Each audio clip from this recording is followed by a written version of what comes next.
Hello and welcome to IITN express.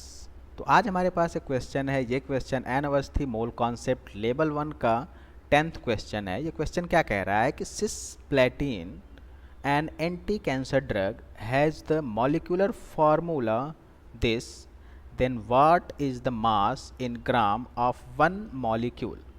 और atomic masses आपको given है, जो एटम्स इस मॉलिक्यूल में प्रेजेंट हैं।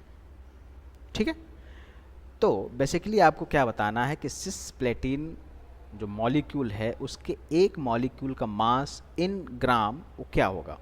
तो सबसे पहले आपको क्या करना है कि सिस्प्लेटिन जो मॉलिक्यूल है उसका मॉलिक्यूलर मास कैलकुलेट कर लेना है। तो आप देखिए क्या है, प्लेटिनम और आपके पास क्या है 2 टाइम्स अमोनिया और क्लोरीन। तो इसको अगर आप क्लोजली ऑब्जर्व करेंगे तो आपको दिखेगा कि प्लेटिनम का एक एटम है, नाइट्रोजन का 2 एटम है, हाइड्रोजन का 6 एटम है और क्लोरीन का 2 एटम्स है। तो सबसे पहला काम क्या करना है कि सिस्प्लेटिन का मॉलिक्यूलर मास कैलकुलेट कर लेना है।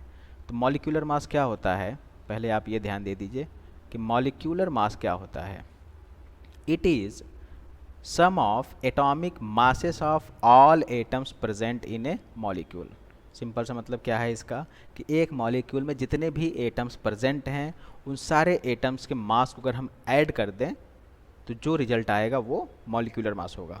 ठीक है, तो molecular mass of cisplatin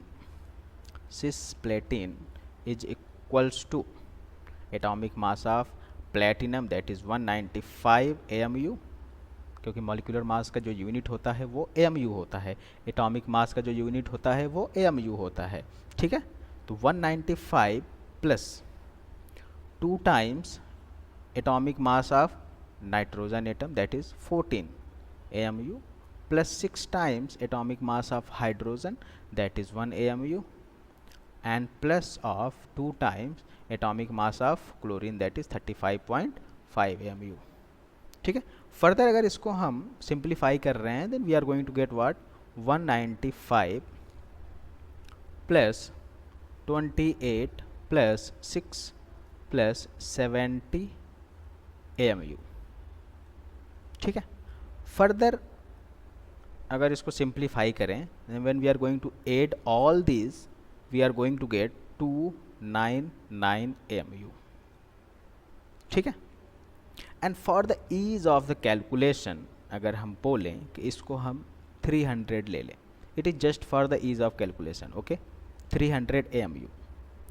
further it can be written like 300 into 1 AMU and 1 AMU is equals to mass of 1 nucleon, or you can say mass of 1 proton, or you can say mass of 1 neutron, and it is approximately is equals to 1.66 into 10 raised to minus 24 ग्राम। तो यहाँ पे हमको क्या put कर देना है this, then what we are going to get 300 into 1.66 into 10 raised to minus 24 ग्राम। और फर्दर हम क्या फाइंड कर लेंगे 3 into 1.66 into 10 raised to minus 22 gram multiply करके हमारे पास क्या आ जाने वाला है 3618 3618 plus 1 9 19 and 3 1 3 plus 1 4, so it's going to be 4.98 into 10 raised to minus 22 ग्राम। ठीक है, अगर इसको हम 299 लेके ही कैलकुलेट करते तो कैलकुलेशन थोड़ा सा लेंदी होता और हमको क्या मिल जाता 4.96 इंटू 10 रेज टू माइनस 22 ग्राम। ठीक है, तो आप देखिए दोनों में क्या है, ज़्यादा डिफरेंस है नहीं, तो हम इसको अप्रॉक्सीमेशन यहाँ पे कर सकते हैं। तो basically the answer is going to be 4.98 into 10 raise to minus 22 gram. तो मैच करिए, आपको ऑप्शन में आपको दिख जाएगा option B is the correct option. Okay, so hope you got the answer.